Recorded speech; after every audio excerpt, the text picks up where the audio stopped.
Got the interior all straightened out. Just put in the new fabric seats. Everything looks really good. This is basically what it looks like inside of here.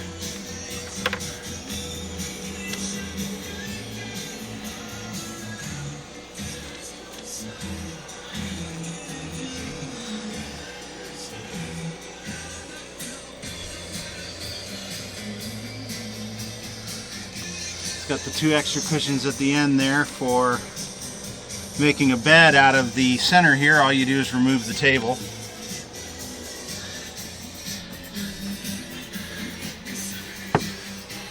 It's got the cooking station here with a alcohol stove. It's got an ice box and a sink. Also has a head bathroom. It's right there. You can get a good look at it.